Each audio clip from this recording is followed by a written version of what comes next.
epa nani ezalaka mingi na mibali oyo batiaka mobali sonde na loko na biso ya mibali batie sonde wana babenga yango prostate bon ezali pe prostate pe ezali ta mosusu soki moto alingi asuba ava suba bagute akosuba bagute même 3-4 après masuba ye kosala nini kobima ata ozomela bidon mobimba ata ozomela bidon mobimba ekosala calmant mais po esilisa yo ekosilisa yo te en tout cas po hémorroïde ezali maladi moko ezali na Kinshasa eza makasi mingi tout d'abord pour faiblesse oyo tozofanda po kosala depuis tongo tipo kwa kufandi kaka na kiti bon moto aza na mboka akei na tongo akati bilanga te a se chauffer nzoto omoni sikoyo lobi akei me po abela ba maladi oyo mosusu eza na Kinshasa na mboka bato babela kate nango te wana tadi praticien mto confirmer ata meliki sa mundele ekosila te ezali lokola malaria motabeli après certains même 2 mois une semaine esali nini ezali hémorroïde ezali lokola malaria bon ba mibali ezalaka mikie wana kisi nango ezalaka te bon mama kisi wana nga nazali ko yokaka bate belé bazali ko lobaka o complément o ko arrondir yango ngai na fanana ba koko balakisa inga na basakata natikala komona sasa o wana ezalaka publicité moko to pesaka ya lokuta biloko wana mutasalaka awe asalaka mutazala bulikaka nzambe okay moto moka ko bongola eloko oyo osalaka te na salaka pona lokoso ya mbongo te.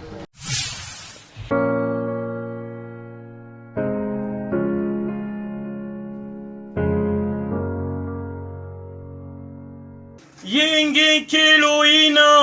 ina izi fumu ya bola ya beto nalobaka minoko nyonso ezali monoko ya tata na ngai bosabone na Funa TV esika oyo wapi bokobanda kopanza monoko na bino lokola moto alingi ya kotisa likwiti na monoko ozwilisa pina oyo mesana kolakisa bato tango nyonso okoti nango na YouTube tango yo silisi kobeta Funa TV allez esika bakomi na rouge s'abonner kamata dobika Funa TV yango etondi na bilengi ya ngeli tata pambola kaka batu oyo bakosabone awa oyo bakosabone te.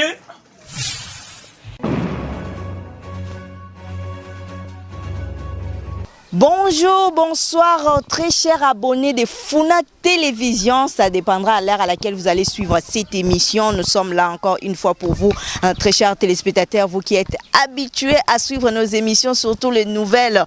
abonnés. Bonjour, bonjour à vous tous qui nous suivez partout dans le monde. Nous sommes là, Funa Télévision, votre émission Toeba Kinshasa. Nous sommes dans la capitale, plus précisément à Kimbanseke, à Kingasani, à Suka. Nous sommes venus découvrir quelque chose et Toeba Kinshasa. Et dans la émission, il y a découverte. Nous sommes venus découvrir quelque chose qu'on a tant parlé,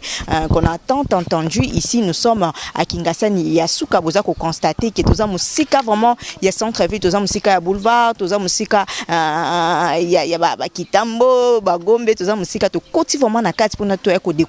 découvrir nini. Et bah le biso ils ont tradi praticien, moi comme médecin praticien oyo aswanyaka ba maladie ya ndenge na ndenge ba bokono ya ndenge na ndenge oyo peut-être ba mindele ba ko soigner te mabi aswanyaka yango. Il est qui, il fait quoi, comment est-ce que ça se passe parce que ezali ba maladie ebele ya ndenge na ndenge ngana bino Kendeti et Sikaya Zwami to découvrir ensemble qui il est, comment est-ce qu'il fait pour traiter certaines maladies. Oyo bato bazan ba moyen mingité, bazan ba moyen ko kende na médecine moderne te ko somba ba kisi ba yaka bongo ti awa et pa ya papa moko boye pona ko se faire soigner ba maladie lokola bambasu, ba maladie lokola ba éléphant. Je pense que mindele mingi ba bien on te kasa ma maladie oyo mingi population africaine bazalaka na yango. Alors c'est un tradi praticien, un médecin tradi praticien. Et ensemble on va les découvrir qu'est-ce qu'il fait, comment est-ce que ça se passe, ces travail avec ces maladies ces maladies, certains l'appellent maladie incurable, mais chez lui ce n'est pas chez lui plutôt ce n'est pas une maladie incurable. On va découvrir ensemble avec vous, très chers téléspectateurs. Big up à l'ingénieur Pichou Wamba et à maman Fifi Lunanoula. Merci surtout de nous faire confiance à Ludo Dianso. On a vraiment resté branché et scotché dans votre chaîne Funa Télévision. En afin de découvrir qu'est-ce qui se passe ici à la capitale de la République démocratique du Congo. Nous sommes bel et bien à Kinshasa.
Voilà, très chers téléspectateurs de Funa Télévision, tel qu'annoncé au début de notre émission, nous sommes là pour découvrir la médecine traditionnelle de notre pays, la République démocratique du Congo. Nous sommes venus chez un praticien, un médecin traditionnel, Azali Bosonanga, Mbote Papa. Mbote Mama journaliste. Vous allez bongo bosso ba téléspectateurs na biso ya Funa Télévision. Balimba yeba ozanani c'est présenté comme bonayo et puis musalo sala reza musalani. Bon, comme Nangai, Papa Boto Sébastien. Nazali mwana Congo, nazali tradi praticien. Bon, nazali ko sala mosala oyo pona kosunga bana mboka. Bon, nali kanisi nangai mosala oyo nazali ko sala yango nasala tradi praticien donc ba médecine traditionnelle. Médecine traditionnelle. Médecine traditionnelle batangela en classe dondeni. Bon, médecine traditionnelle na tango ya bankoko batangela qui a la cité. Mais médecine traditionnelle, ils allaient inspiration. Inspiration, oyo, koko azalaki na yango akomema yo na zamba bandi kotalisa yo nzete boye.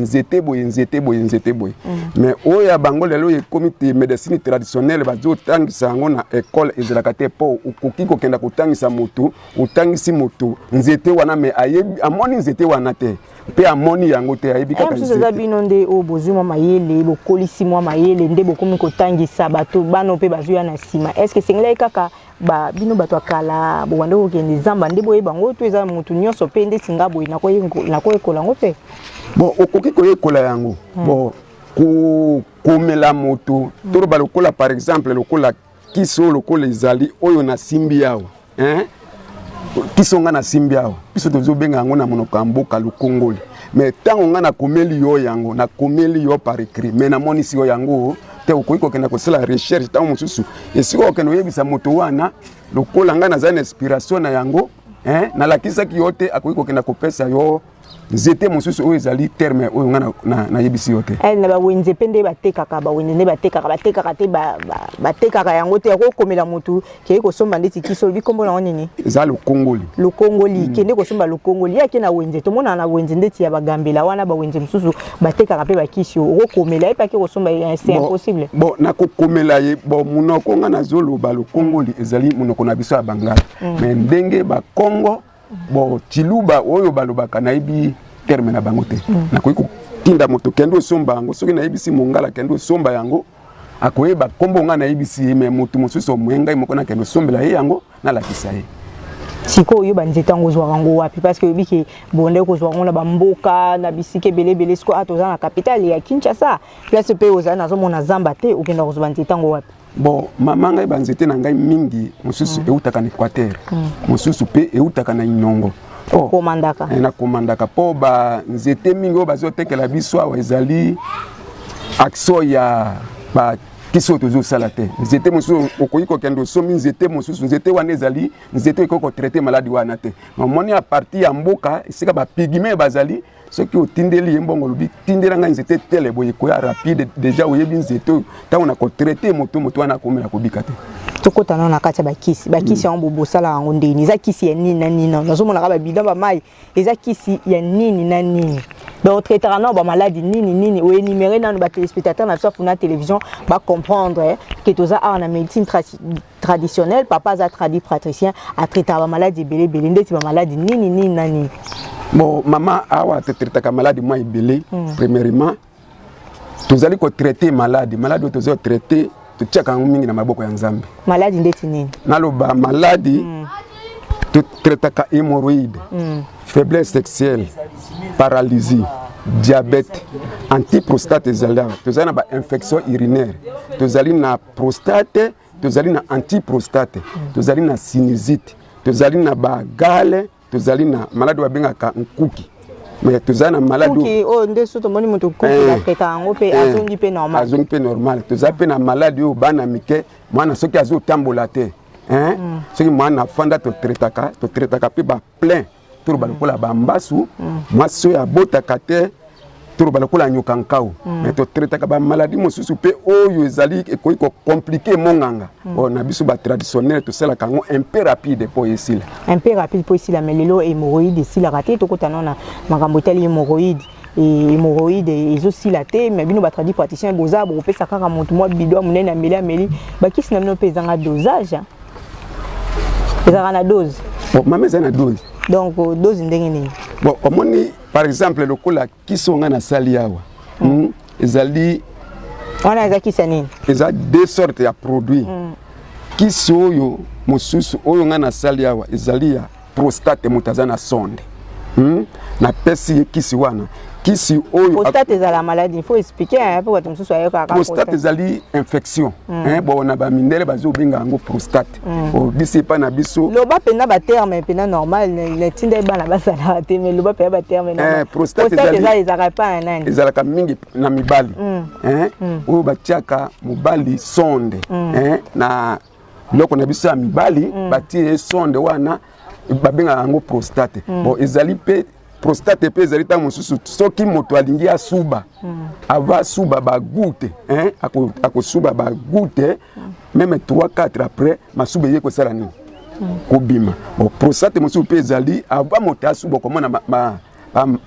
masuba kupanzana bon prostate ezali infection moko ezali troka ki pa ya mibali bon ezali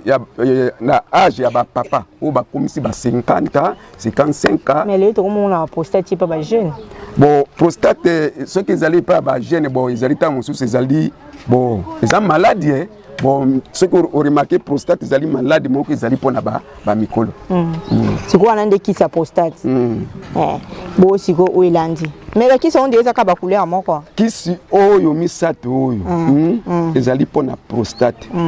Mais, oh, yo, ils allaient pour la hémorroïde, ils allaient kisi mosusu sa poussière na kopesa po atiango na kati za pona hémorroïde pona faiblesse sexuelle pona éjaculation précoce. C'est quoi tout ba non ba faiblesse sexuelle wana lelo ba jeune garçon belé ba comme na faiblesse sexuelle ba mosusu na bike ba ndeko na biso bazana ba poto kuna ba tindela bango ba kisi wa bokoko awe kindaka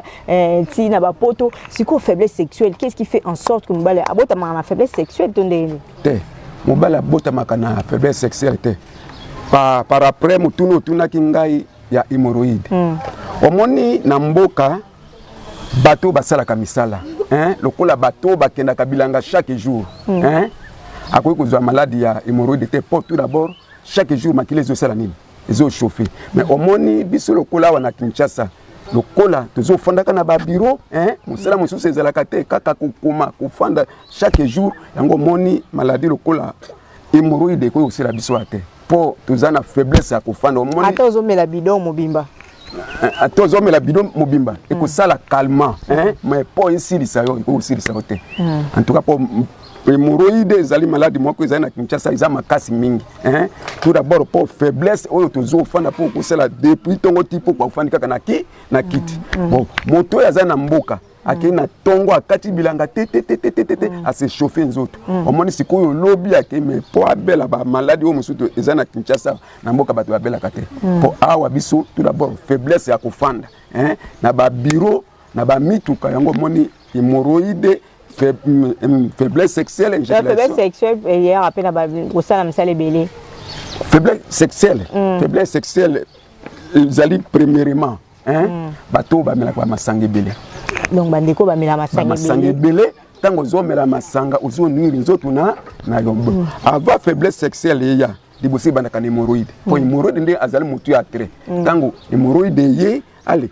faiblir nzoto siko tango nzoto et sali faiblesse sexuelle après qu'une éjaculation précoce tant qu'une éjaculation précoce sikoyo et komi koya tina impuissance sexuelle ndenge mona kao mobali wana atele makatende ba cause ya biloko wana oh papa ko sala te papa sala boitende ba biloko wana o ezali te ou bien moto ya sala ka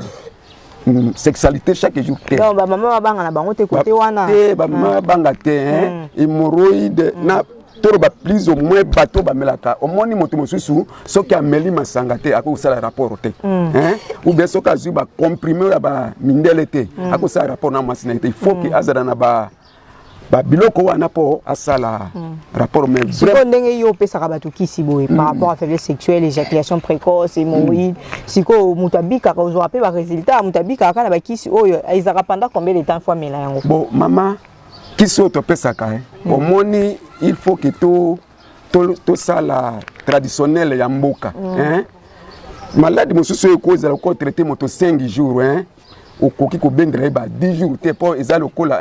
ozo faiblir ndeko na yo po awa tozali ko sala mosala oyo po moni na Congo tata mokonzi alobi to misunga to sala mosala pona bana mboka pana ngai hémorroïde na traitaka au moins de 10 jours seulement. Ce qui est une faiblesse sexuelle, une éjaculation. Mais ce qui est une hémorroïde simple, au moins de 5 jours. Bon, hémorroïde kune zali makambibili. Hémorroïde interne, na externe. Hémorroïde monsieur cause ali bima motesi la kate. Mais owana basala ka suppositoire tezana ba kisi mosusu oko sala. Ba kisi ka ya bokoko ka. Ya bokoko ko sala la moto, batina base tanga fandi sikoyo anisi ebandaki kubimisali ni. Izongi. Siko mélange nango ezaka ndeni ochaka makasa oche mai to ndeni bon ba produit mosusu ezalaka ko zwa même 6 sortes ya produit nini toro ba lokola okoyi kozwa lokola pesi okoyi kozwa bobala okoyi kozwa bokungu okoyi kozwa nani nzeto ya kinini osangisi à partir ya kamo tayebisi warbi na bela keloko bon à partir ta motayebisi ngai bien nazana infection na ko zwa nzete lokola oyo musimi oyo ezaka lokola ba nzete wana na sangisi na pesi première cure deuxième cure ya ko pesa kozwa il faut ka pesa nga résultat po ngai nazala kasi na musalo nga na salaka donc papa pe ameli pe kisi wana pendant 10 jours hémorroïde faiblesse sexuelle là éjaculation précoce pe ayo pe so pe témoignage qui était ayo ko pesa ngai témoignage maman azali ko sepela mais ezali te ou bien esala ba de 5 à 6 à terre ezali nango te wana ta dit praticien t'a confirmé ata meli kisa mundele ekosila te ezali lokola malaria motabeli après certains même 2 mois une semaine esali nini ezali hémorroïde ezali lokola malaria malaria siko pona bato bazalaka et que banini na bango partie intime na bango ba mibali zalaka mikie wana kisi na ozaka te bon mama kisi wana nga nazali ko yokaka bato ebele bazali kolobaka o complément o arrondir yango ngai nafanana bakoko balakisa nga na basakata natikala komona sasa oyo wana ezalaka publicité moko topesaka biloko wana moto asalaka oyo asalaka moto azala boye kaka nzambe oki moto moko akoki kobongola eloko oyo osalaka te nasalaka mpona lokoso ya mbongo te soki hémorroïde esili na faiblesse sexuelle biloko nyonso tu esili soki eloko na yo ezalaki na niveau ndenge ezalaki soki bamaladi oyo nyonso tu eza na yo na nzoto soki esili ekoarrondir même soki basaleli yo kisi oyo balobaka o éléphantisme oyo boye mais soki babiloko oyo nyonso tu ezali okoki kosepelisa mama alobi mpe esali nini esili amomoni batradi praticien ebele tozobimaka lokuta po likambo osalaka te okomosala yango na koluka mbongo ezala bainconvénient te bakisi na yo te kisi nanga eza inconvénient te donc toomela kaka mai boye moto azomela te avant napesa yo kisi il faut ke nga moko nameka mais avant mpe soki oye epa na ngai soki olingi ozwa traitement il faut ke nayoka na diagnostique na yo mpo kisi oyo ndenge ezala nasalaki na produit ya moto mosusu tango moto aye nalobi kisi yango oyo kisi wana napesi ezali endire ya maladi oyo nga napesi ye te eza lokola na na remercier nzambe te na faire ye mabe mais kisi wana eza hémorroïde te za kisi ya prostate tango na pesa po kaka na pesa ngai mbongo zaka bien bon bakisi bano batambusa na nzela wana eza bakisi bokoko te o matakita o boma mama o sala boulwa eza bakisi bon mama o wana eza publicité ya moto mais tango zo pesa yango o nini babenga oni o soki éléphant nini, excusez-moi très cher téléspectateur, moi on voit peu mingi lapin. Bon, qui c'est beaucoup côté. Bon, lapin puis c'est quoi on a Kinshasa. Lapin pesa ne loko sala kate. Loko biki saka motuka kaba produit. Oyo ndenge mama journaliste yaki wana ukurba papa boto. Nazoka dibumu soki na regret dibumu mais siko na kosala qui c'est à partir ya dolia so pesingai. Mais ba mataki tawa na ba mama papa au ya mama ba kisana ni wasala ngoto te ezali lokola moto pa umela et pas ya mama ça la même moi quelques heures ou bien 3 coups ou bien 4 coups il faut que apprendre azwa kisi kisi wana o ezali ko réchauffer nzoto ezomisa wala kisika baba kisika ya bokoko kaka bokoko ba produit ezebele ba produit ezebele oyo to la kisinde mwa muke mais kisi ezebele pona ko traiter puis pona ko sunga bana kongo siko to kena mamba stérilité obi pe o soigner stérilité stérilité o soigner ngondenge nini parce que to mona basi mswa botami akoli ti akufi mona bali pe mais azaka stérile akoki ko bota te mais to papa ba ota beta so que ya soigner stérilité so que soigner stérilité mais ba femme stérile bazala suite wa yo le kanandeni bon mama ngai na soignaka moi ça botaka te à partir ya consultation à médecin traditionnel médecin moderne même baka ebele bonga na soignaka awa ntango susu moto aza na prostate soka ye pa na ngai natali dosage oyo docteur asalaki ye siko na bandi kopesa ye basi oyo babotaka te soki aye yawa mama kobota eutaki pa ya nzambe oki ye okoki koseforce ntango mosusu nasalela moto kiso mais soki oyo asala mokili apermettre te meme osali ndenge nini mais mwasi oyo akoki kobota te na mokili nayebi te bamosusu mpe ezalaka bablocage ya famille tamosusu babloka blocage ya famille mais bino batali participe ozala mwa spiritualité moko boye bon mosusu mpe ekozela ntango mosusu mwana akendaki libala deux familles bayokani te bapartage biloko bon siko famille ekei na famille ekei na ekoka mpe kopesa mwana kobota ekomi difficile à partir ya partage ya biloko est-ce que wana siko yo soigner yango oyo wana o spirituel pe o soigner nakosoigne spirituel naza na bakisi mosusu oyo ezali soki na ti wana meme eloko ezalaki na ya mabe bapesaki yo na nzoto esali nini eke siko mpona mbasu eza maladi ao eutami epa bakongo oyo eza mongala olobi oza mongala no eza maladi mingi euta pa bakongo n'est-ce pas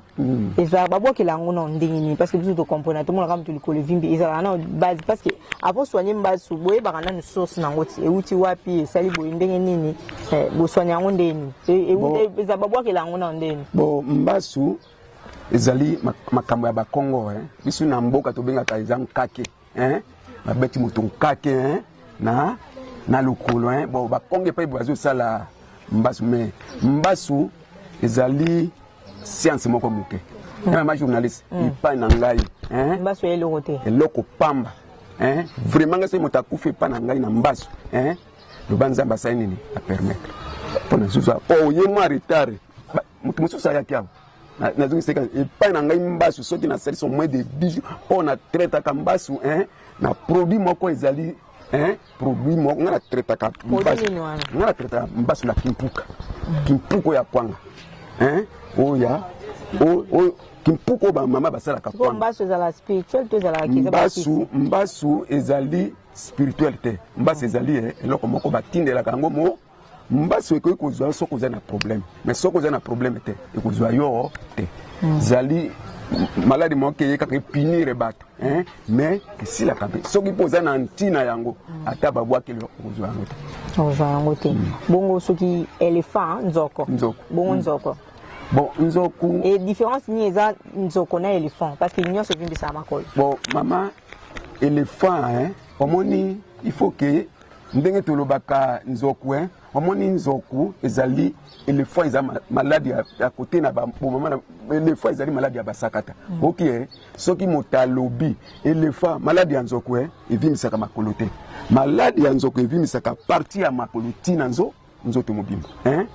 maladi oyo ezalaka awa oyo ekataka awa biso benga yango mopama ya kobi na nzoto te mpo éléphant ezali moto ifoka vimba lokola nzo mais oyo oyo ezali awa biso benga yango na basakata tobenga yango éléphant te eza mopama ezali charge moko bapesi moto sikoyo ntango bapesi moto charge wana na makolo sikoyo epesi lourdeur na nzoto moto wana akoka lisusu kotambola te oyo ande mopama mais éléphant mama éléphant soki bapesi oyo yango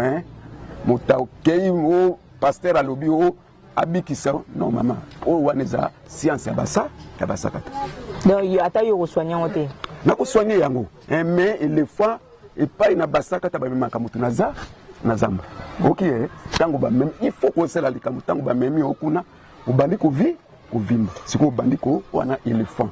mais oyo nyonso tu balobaka kaka éléphant te nga na contraire ya makambi ebele mingi bongo mpese ezali maladi moko ta mosu okozwa esika basalisaki moto babwaki mai ube mpe moto akoki kokoba mabe asali nini atindeli oyo yango bampese eza maladi ya grave te mama c'est malade grave te sikoyo olobaki mpe barhumatisme non olobelaki mpe barhumatisme mais rhumatisme est-ce que esilaka rhumatisme esilaka wana opesaka bakisi ndenge bakisa bakisa komela te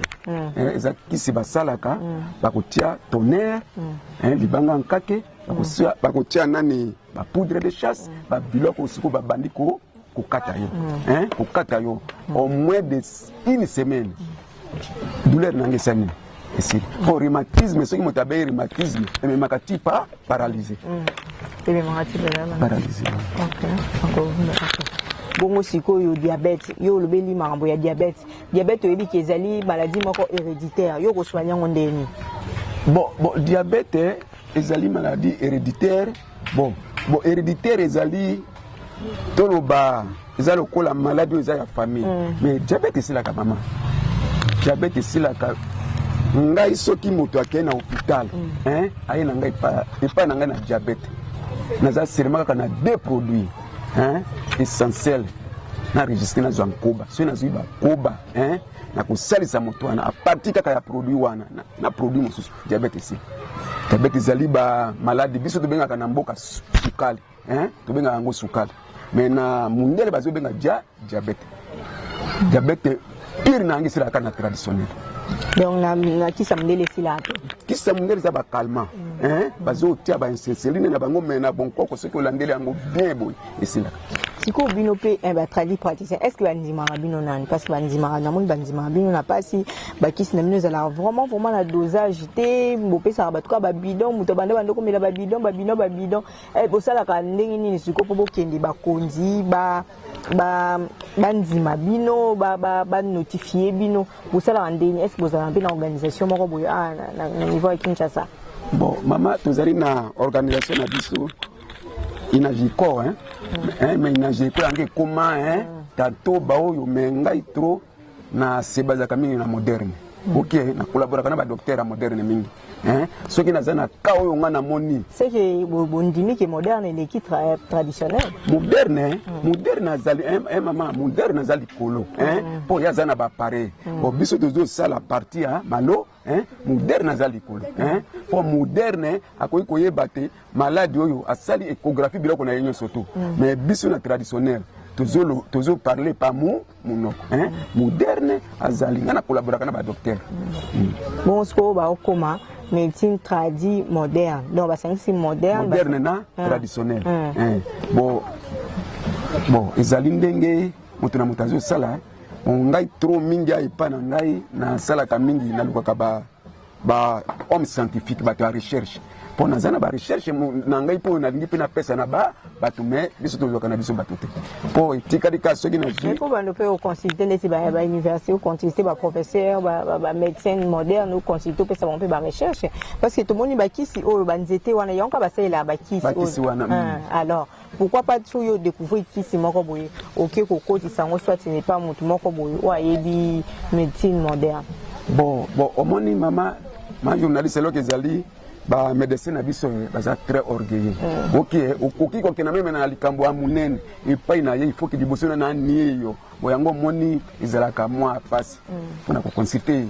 docteur a moni akoka na ye azana ba mitu ka bo biso lokola tuzo tambola na makolo okoza la tamu na kisi mutu eza expérimenté o la kisamo mais docteur akobanda ko binisa yobo. Siko ba recherche no sala ngo ndeni okenda na zamba to sala ngo lutanga to ndeni ba recherche na nga na sala ka partia ba pigment kama suna ko na ba pigment mais mayelo bango ba pesinga na ye na ngwa o mayele yango ekukufela pe kanga imoko ko ko benga pe moninga mususu lobiya ka to sanga na moni ba soki ba tradi to zala ki bomoko ta mususu ko sala ta mususu ba hôpital ba minene porte zala me ba tradi mutuna mutalingi ndenge na siko ko sala ndenge komi pe belé c'est ça na lokuta na solo mususu akomi o béton mususu akomi o boye kuna pe kotana kuna pe o tekarango kuna cimenterie ya mama wana zali ba produit zo pekisa matina moderne wana zali biloko moko zali ko bebisa corporelle ya moto ngana asala ka biloko wana te donc ils a raté au sala raté to ils a raté ezalaka baningo basalaka mais ngai nakoki ko bebisa koro nzamba pesa ki moto na pesa epo non donc wana ko ikolia mbana bon ce ko ba mafuta ko pakola bo sala rapé bon nga mafuta ko pakelo na sala kaka ya mpese c'est mutazana mpese ba maladie lokola ba mbasu c'est ça mais ba problème ko pakela. C'est un message nous européen na bato nyos ba Hollande yeli ki ba Hollande biso en Hollande ba Hollande biso na France ba Hollande biso na Belgique ba Hollande biso partout dans le monde bazo ko ka moi ba lobi ba kisi boye ba congolais c'est ba comme na problème baza mbongo ensemble ba kisi te to ndenge nini poko melaka ba bidon boye za na dose te et to ebite so que za dose unique et ceux qui eza dose ya combien de jours to so melaka ka pour ni poto bika peut-être pour bazengi ba moyen parce que ba so ki hôpital so ba bimiseli ordonnance na biso au foot ba $100 OK avec 3000 francs gougou ka obiki papa bote message nous ko lancer pour la bateau nous pas Hollande surtout bateau sous bazan ba étranger bazan pe un problème de faiblesse sexuelle bazan pe un problème de stérilité bazan pe un problème de rhumatisme mais confiance ni ba koza na ngo ba pesa papa bote bon maman nakanisi opozinga mu tuna moko ya malamu omoni na vie Yesu tanga zalaki na ba portre ayebisi bango alobité il n'est prophète chez lui. OK bandimaka moto te mais bandimaka moto na maloba na misala nde liboso misala nazo pesa bande konango bazana poto bana kine bon ko juger moto pona mukete muke ezali nzoto ya moto mais action ezalaka nde na likambo moto azako kusala ba malade onyoso to moni ezana mire numéro nanga téléphone ezali wana 09 970 175 089 39 86 490 naza kosenga na baninga na bato bazana poto na bana Kinshasa bao bazali na bosungi pe ba soutenir action ya papa boto pona médecine na sengeli bandeko balingi batia maboko po ezali eloko ya mboka na biso awe pana ngai prise élevé te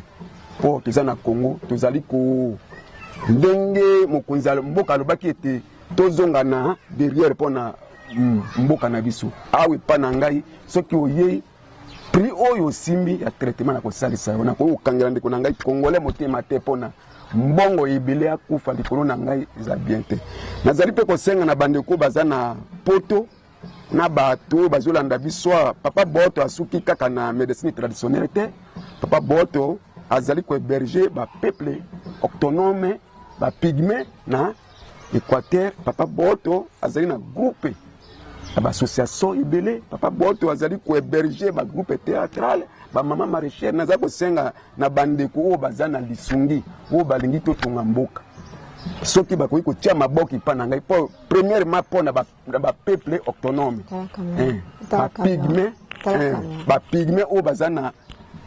province d'Équateur na Bikoro papa boto azali ko sungaka bango na muke oyo nga nazali ko zwa pona médecine traditionnelle nazo senga na gouvernement na biso nazali au moins na 36 mboka na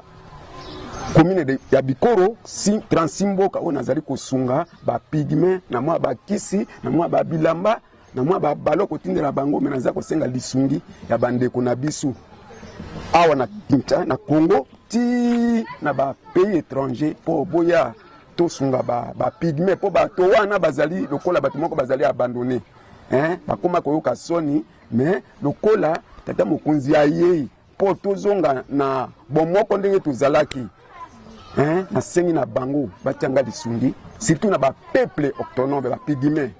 nazo soloaka na bango chaque temps nazo soloaka na bango lobi pe na totinda wa sengi ballon na ba mwa bilama na ba kisi naza makoki te mais kaka na mosala nga nazo sala pona kosunga ba pigme.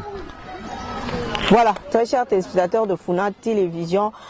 Tozali Awa et Papa Boto, c'était un tradit praticien, Tomoni Bakisi, ou à la Kisi Biso, parce que Kondi Makaka Boïté, Ngala bien Kondi Maboïté, parce que Balobi, TV Eza, image, TV, il faut Eluba, Nyon sur le Baka, Tokutana na Bandi Komoko Awa, sur place, au Bazali qui traitait bon Papa Boto, tout qu'on a témoignage n'a bon Tozonga, pour Nakosuki sa émission à Biso, to Kinshasa. Papa n'a pas sa témoignage au papa Sali, papa Boto azo sala ba témoignage ya minene muto azana mbasu muto azana estomac muto azana maladie ya ndenge na ndenge aya lokola ngai na bana ko lamukate na bana ko lamukate libumu ezo swa ngai na ke na hôpital e malade ezo mona na te na baluka boy malade ezo mona na te yango yo na yake papa Boto asali singa na zo tema bana iko lia te soko temo eloko na libumu okolia te obandi ko lela na ke na hôpital bakisi na zo mena na sisi ba hôpital na modèle mais siko na komi na papa Boto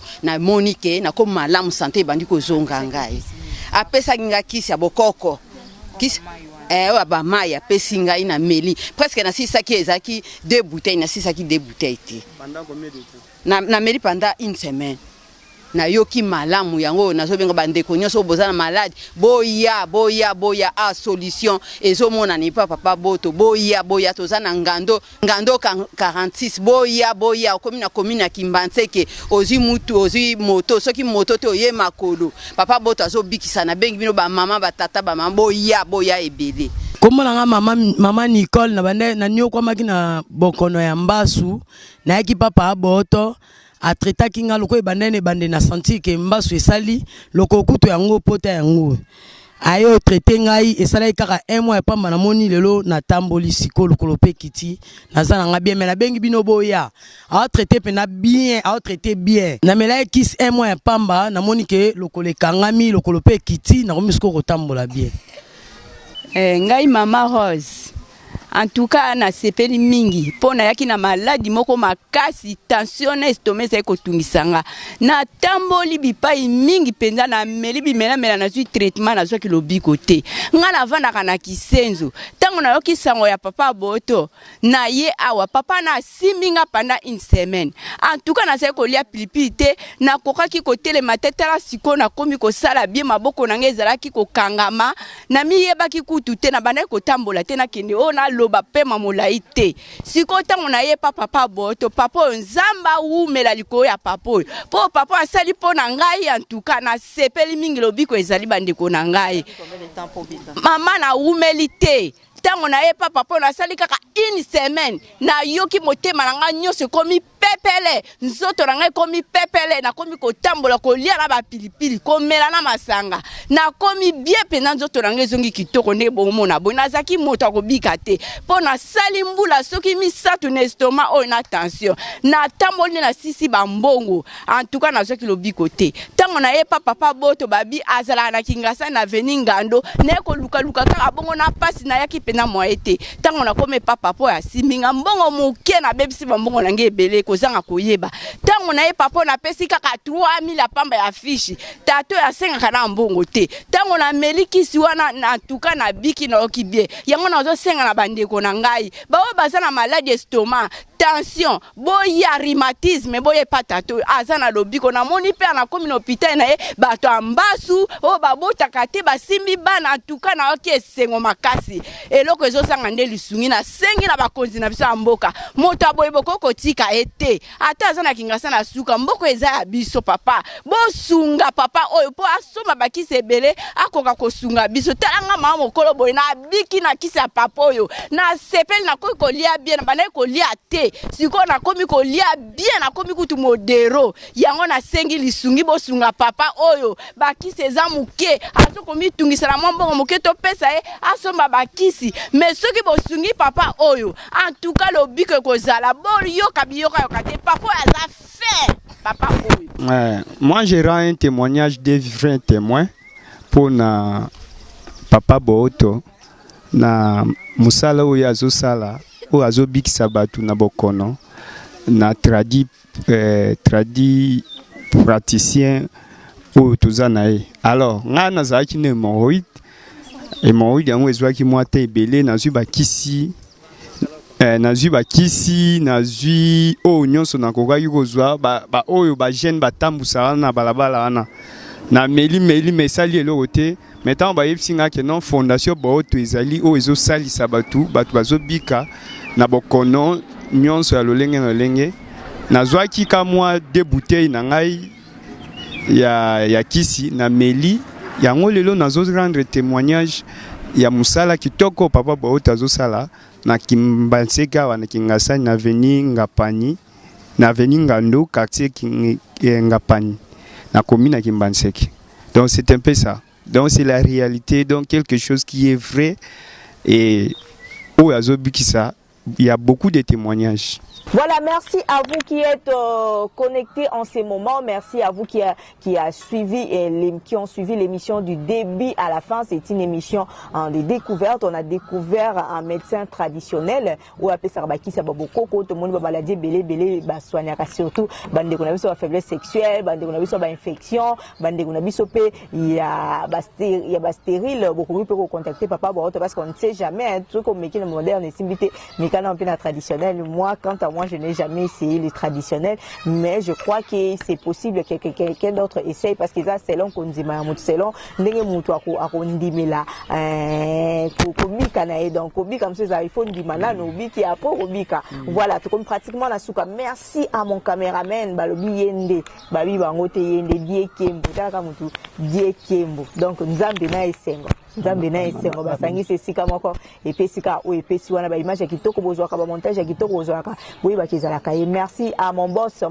Pichuwamba balobi l'ingénieur Pichuwamba et à maman Fifi Lunanula o accompagne kaye toujours. Merci à tous les téléspectateurs de Funa Télévision bato ba continuer ko partager ba vidéo. Là je vois Ariel Diansona, je vois Ludo Diansona, à toute la famille Mananga, à toutes les personnes qui m'aiment, à toutes les téléspectateurs de Funa Télévision. So lingina bwa ko libanga koma kombo na yo kaka na se ya commentaire ozwa libanga na ona petenyos babi mabanga basengela ngombongo te na senga na ngambongo te bo continuer ka ko s'abonner surtout bo partager ba vidéo na biso soko koti pota la vidéo soko cliquer kaka j'aime et osala na ngope lote et rolio peta mingi te bo continuer kaka tozana pona bino toko ya susu mbala sima na émission mususu ya kitoko parce que beaucoup mo mesana ngana yaka na biloko hors commun donc eza na Facebook eza na YouTube te yonga na yaka na ngopo na kaka to découvrir ba réalité zoleka na Kinshasa. Les gens sont en train de souffrir, les gens sont en train de passer de vivre dans des difficultés à Osakanate. Il y a Osakanate to kita partout pour nous découvrir nous sera pour nous la bino ba téléspectateurs na biso ya Funa Télévision. To kutani bongo dimanche avec actualité de la semaine passée na lekisa ki ngote webika ba problème technique et puis webika ba réalité na biso na Kinshasa et surtout que volcan et ça ko dérangement de biso boma mais to banzi kenzambe akosunga bango. To kutani dimanche avec actualité de la semaine, donc restez branchés et scotchés sur notre chaîne Funa Télévision. Bye bye.